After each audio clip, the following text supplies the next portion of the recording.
Chapter 36. The Impending Conflict. From the very beginning of the great controversy in heaven, it has been Satan's purpose to overthrow the law of God. It was to accomplish this that he entered upon his rebellion against the Creator, and though he was cast out of heaven, he has continued the same warfare upon the earth. To deceive men and thus lead them to transgress God's law is the object which he has steadfastly pursued. Whether this be accomplished by casting aside the law altogether, or by rejecting one of its precepts, the result will be ultimately the same. He that offends in one point manifests contempt for the whole law. His influence and example are on the side of transgression. He becomes guilty of all, James 2:10. In seeking to cast contempt upon the divine statutes, Satan has perverted the doctrines of the Bible, and errors have thus become incorporated into the faith of thousands who profess to believe the Scriptures. The last great conflict between truth and error is but the final struggle of the long-standing controversy concerning the law of God. Upon this battle we are now entering, a battle between the laws of men and the precepts of Jehovah, between the religion of the Bible and the religion of fable and tradition. The agencies which will unite against truth and righteousness in this contest are now actively at work. God's holy word, which has been handed down to us at such a cost of suffering and blood, is but little valued. The Bible is within the reach of all, but there are few who really accept it as the guide of life. Infidelity prevails to an alarming extent, not in the world merely, but in the church. Many have come to deny doctrines which are the very pillars of the Christian faith, the great facts of creation as presented by the inspired writers. The fall of man, the atonement, and the perpetuity of the law of God are practically rejected, either wholly or in part, by a large share of the professedly Christian world. Thousands who pride themselves upon their wisdom and independence regard it as an evidence of weakness to place implicit confidence in the Bible. They think it a proof of superior talent and learning to cavil at the Scriptures and to spiritualize and explain away their most important truths. Many ministers are teaching their people, and many professors and teachers are instructing their students that the law of God has been changed or abrogated, and those who regard its requirements as still valid, to be literally obeyed, are thought to be deserving only of ridicule or contempt. In rejecting the truth, men reject its author. In trampling upon the law of God, they deny the authority of the lawgiver. It is as easy to make an idol of false doctrines and theories as to fashion an idol of wood or stone. By misrepresenting the attributes of God, Satan leads men to conceive of him in a false character. With many, a philosophical idol is enthroned in the place of Jehovah, while the living God, as he is revealed in his Word, in Christ, and in the works of creation, is worshipped but by few. Thousands deify nature while they deny the God of nature. Though in a different form, idolatry exists in the Christian world today as verily as it existed among ancient Israel in the days of Elijah. The God of many professedly wise men, of philosophers, poets, politicians, journalists, the God of polished fashionable circles, of many colleges and universities, even of some theological institutions, is little better than Baal, the sun god of Phoenicia. No error accepted by the Christian world strikes more boldly against the authority of heaven. None is more directly opposed to the dictates of reason. None is more pernicious in its results than the modern doctrine so rapidly gaining ground that God's law is no longer binding upon men. Every nation has its laws, which command respect and obedience. No government could exist without them. And can it be conceived that the Creator of the heavens and the earth has no law to govern the beings he has made? Suppose that prominent ministers were publicly to teach that the statutes which govern their land and protect the rights of its citizens were not obligatory, that they restricted the liberties of the people, and therefore ought not to be obeyed. How long would such men be tolerated in the pulpit? But is it a graver offense to disregard the laws of states and nations than to trample upon those divine precepts which are the foundation of all government? It would be far more consistent for nations to abolish their statutes and permit the people to do as they please than for the ruler of the universe to annul his law.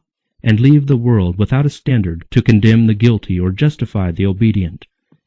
Would we know the result of making void the law of God? The experiment has been tried.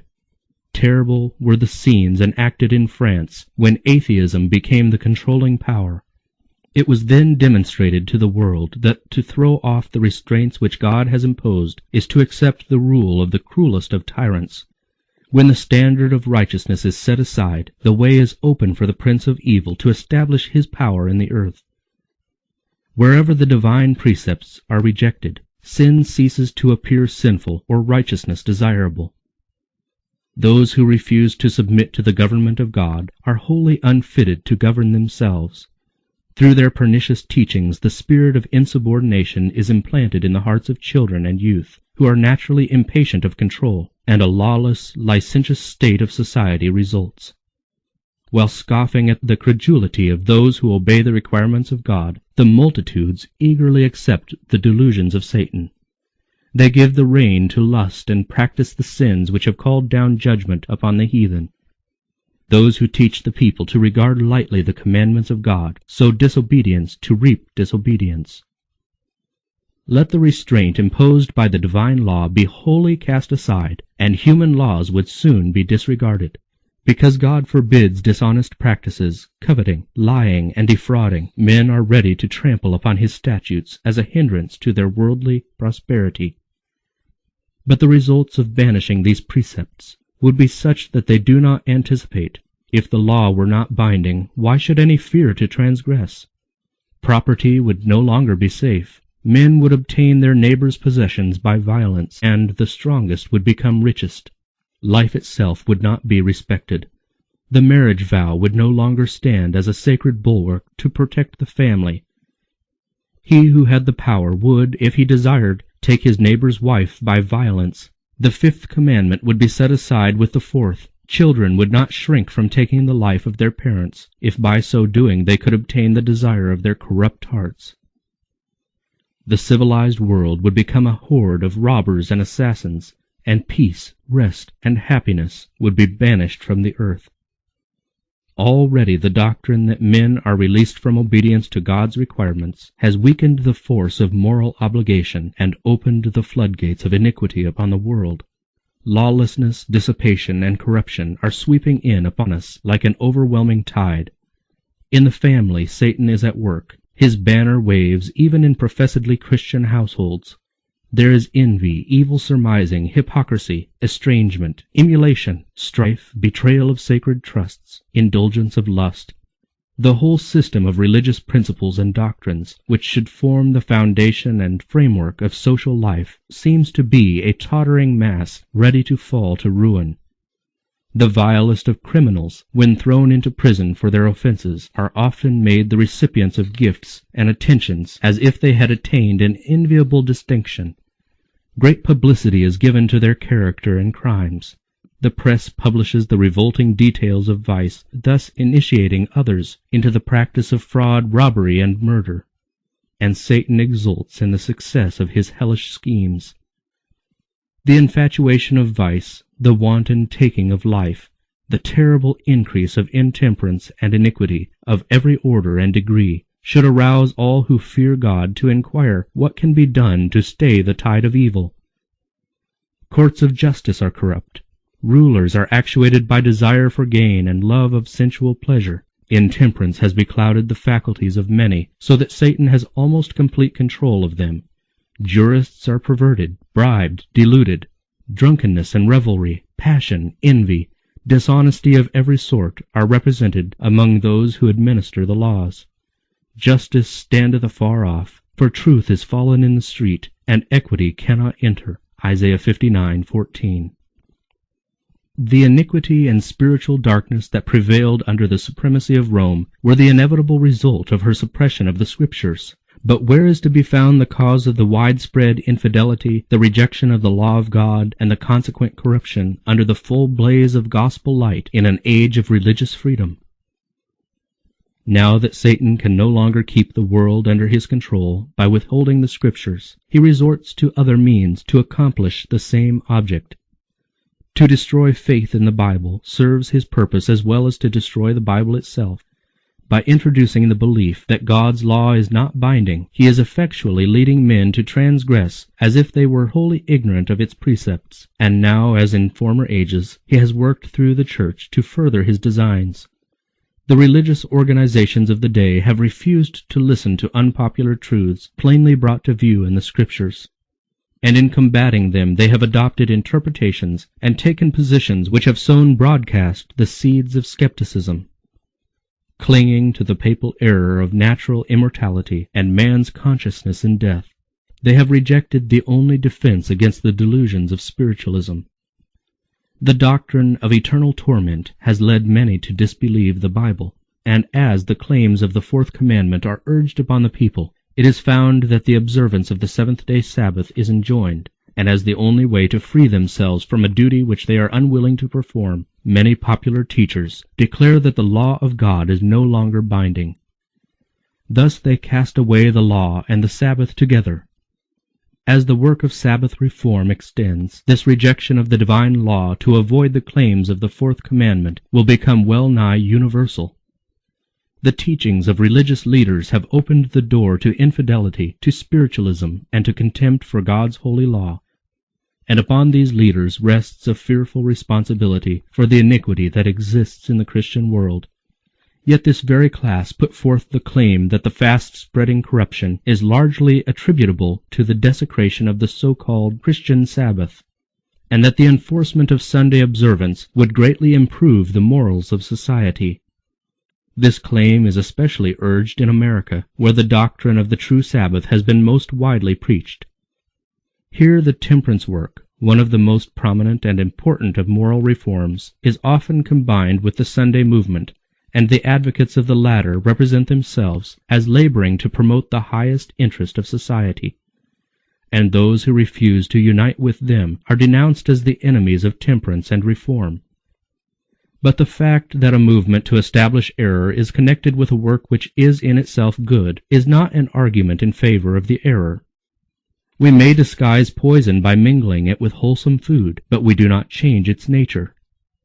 On the contrary, it is rendered more dangerous, as it is more likely to be taken unawares.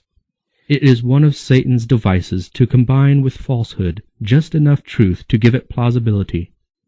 The leaders of the Sunday movement may advocate reforms which the people need, principles which are in harmony with the Bible. Yet while there is with these a requirement which is contrary to God's law, his servants cannot unite with them.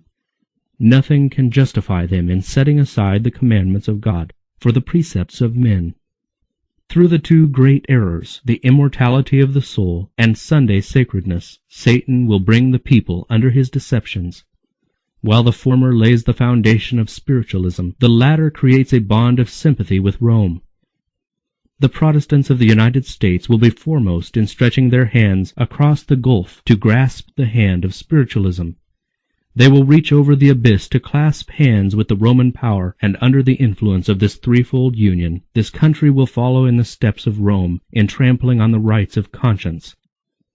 As spiritualism more closely imitates the nominal Christianity of the day, it has greater power to deceive and ensnare. Satan himself is converted after the modern order of things. He will appear in the character of an angel of light. Through the agency of spiritualism, miracles will be wrought, the sick will be healed, and many undeniable wonders will be performed. And as the spirits will profess faith in the Bible and manifest respect for the institutions of the Church, their work will be accepted as a manifestation of divine power. The line of distinction between professed Christians and the ungodly is now hardly distinguishable. Church members love what the world loves and are ready to join with them, and Satan determines to unite them in one body, and thus strengthen his cause by sweeping all into the ranks of spiritualism. Papists who boast of miracles as a certain sign of the true Church will be readily deceived by this wonder-working power, and Protestants, having cast away the shield of truth, will also be deluded. Papists, Protestants, and worldlings will alike accept the forms of godliness without the power, and they will see in this union a grand movement for the conversion of the world and the ushering in of the long-expected millennium. Through spiritualism, Satan appears as a benefactor of the race, healing the diseases of the people. and professing to present a new and more exalted system of religious faith. But at the same time he works as a destroyer. His temptations are leading multitudes to ruin. Intemperance dethrones reason, sensual indulgence, strife, and bloodshed follow. Satan delights in war, for it excites the worst passions of the soul, and then sweeps into eternity its victims, steeped in vice and blood. It is his object to incite the nations to war against one another, for he can thus divert the minds of the people from the work of preparation to stand in the day of God. Satan works through the elements also to garner his harvest of unprepared souls. He has studied the secrets of the laboratories of nature, and he uses all his power to control the elements as far as God allows. When he was suffered to afflict Job, how quickly flocks and herds, servants, houses, children, were swept away, one trouble succeeding another, as in a moment. It is God that shields his creatures and hedges them in from the power of the destroyer. But the Christian world have shown contempt for the law of Jehovah, and the Lord will do just what he has declared that he would. He will withdraw his blessings from the earth, and remove his protecting care from those who are rebelling against his law, and teaching and forcing others to do the same. Satan has control of all whom God does not especially guard. He will favor and prosper some in order to further his own designs, and he will bring trouble upon others, and lead men to believe that it is God who is afflicting them. While appearing to the children of men as a great physician who can heal all their maladies, he will bring disease and disaster until populous cities are reduced to ruin and desolation. Even now he is at work, in accidents and calamities by sea and by land, in great conflagrations, in fierce tornadoes and terrific hailstorms, in tempests, floods, cyclones, tidal waves, and earthquakes. In every place and in 1,000 forms, Satan is exercising his power. He sweeps away the ripening harvest, and famine and distress follow. He imparts to the air a deadly taint, and thousands perish by the pestilence. These visitations are to become more and more frequent and disastrous. Destruction will be upon both man and beast. The earth mourneth and fadeth away. The haughty people do languish. The earth also is defiled under the inhabitants thereof, because they have transgressed the laws, changed the ordinance, broken the everlasting covenant. Isaiah 24:4 and 5. And then the great deceiver will persuade men that those who serve God are causing these evils. The class that have provoked the displeasure of heaven will charge all their troubles upon those whose obedience to God's commandments is a perpetual reproof to transgressors. It will be declared that men are offending God by the violation of the Sunday Sabbath, that this sin has brought calamities which will not cease until Sunday observance shall be strictly enforced, and that those who present the claims of the fourth commandment, thus destroying reverence for Sunday, are troublers of the people, preventing their restoration to divine favor and temporal prosperity. Thus the accusation urged of old against the servant of God will be repeated, and upon grounds equally well established. And it came to pass, when Ahab saw Elijah, that Ahab said unto him, Art thou he that troubleth Israel? And he answered, I have not troubled Israel, but thou and thy father's house, in that ye have forsaken the commandments of the Lord, and thou hast followed Balaam. 1 Kings 18:17 and 18. As the wrath of the people shall be excited by false charges, they will pursue a course toward God's ambassadors very similar to that which apostate Israel pursued toward Elijah. The miracle-working power manifested through spiritualism will exert its influence against those who choose to obey God rather than men. Communications from the spirits will declare that God has sent them to convince the rejectors of Sunday of their error, affirming that the laws of the land should be obeyed as the law of God. They will lament the great wickedness in the world and second the testimony of religious teachers that the degraded state of morals is caused by the desecration of Sunday. Great will be the indignation excited against all who refuse to accept their testimony. Satan's policy in this final conflict with God's people is the same that he employed in the opening of the great controversy in heaven. He professed to be seeking to promote the stability of the divine government, while secretly bending every effort to secure its overthrow. and the very work which he was thus endeavoring to accomplish he charged upon the loyal angels. The same policy of deception has marked the history of the Roman Church. It has professed to act as the vicegerent of heaven, while seeking to exalt itself above God and to change his law. Under the rule of Rome, those who suffered death for their fidelity to the gospel were denounced as evildoers. They were declared to be in league with Satan, and every possible means was employed to cover them with reproach, to cause them to appear in the eyes of the people, and even to themselves, as the vilest of criminals. So it will be now. While Satan seeks to destroy those who honor God's law, he will cause them to be accused as law-breakers, as men who are dishonoring God and bringing judgments upon the world. God never forces the will or the conscience, but Satan's constant resort to gain control of those whom he cannot otherwise seduce is compulsion by cruelty. Through fear or force he endeavors to rule the conscience and to secure homage to himself. To accomplish this he works through both religious and secular authorities, moving them to the enforcement of human laws in defiance of the law of God. Those who honor the Bible Sabbath will be denounced as enemies of law and order, as breaking down the moral restraints of society, causing anarchy and corruption, and calling down the judgments of God upon the earth. Their conscientious scruples will be pronounced obstinacy, stubbornness, and contempt of authority. They will be accused of disaffection toward the government. Ministers who deny the obligation of the divine law will present from the pulpit the duty of yielding obedience to the civil authorities as ordained of God. In legislative halls and courts of justice, commandment keepers will be misrepresented and condemned. A false coloring will be given to their words. The worst construction will be put upon their motives. As the Protestant churches reject the clear scriptural arguments in defense of God's law, they will long to silence those whose faith they cannot overthrow by the Bible. Though they blind their own eyes to the fact, they are now adopting a course which will lead to the persecution of those who conscientiously refuse to do what the rest of the Christian world are doing, and acknowledge the claims of the papal Sabbath. The dignitaries of church and state will unite to bribe, persuade, or compel all classes to honor the Sunday. The lack of divine authority will be supplied by oppressive enactments. Political corruption is destroying love of justice and regard for truth. And even in free America, rulers and legislators, in order to secure public favor, will yield to the popular demand for a law enforcing Sunday observance. Liberty of conscience, which has cost so great a sacrifice, will no longer be respected.